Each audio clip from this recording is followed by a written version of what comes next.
Македонскиот јазик се врати назад во водичот на институции, администрација и дипломатите во Унијата. Измената следи по скандалот во 2009 кога под силен грчки притисок во категоријата јазици кај државата за македонскиот јазик стоеше недефиниран. Од Канцеларијата за публикации во Брисел беше објаснето дека ваквата промена во речникот е направена на барање на грчките власти поради спорот кој го имаат со нашата земја. 4 години подоцна бриселската администрација практично ја призна грешката и го врати македонскиот јазик во водичот заедно со официјалните јазици на останатите земји кандидати за членство. Ова не е единствениот обид за преименување на македонскиот јазик под притисок на грчката дипломатија и во овој случај, како и во претходните, следеше жестока реакција од македонска страна за исправање на неправдата. Пред неколку години во Обединетите нации исчезна терминот македонски јазик во личната карта на земјите членки.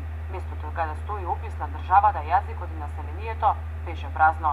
Откако реагираа македонските власти, од Обединетите нации објаснија дека е направена ненамерна грешка.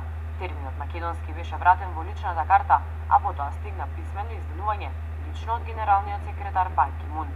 Инаку според привремената спогодба од 1995 и резолуцијата од Обединетите нации стои дека спорот меѓу Македонија и Грција е единствено за името на државата.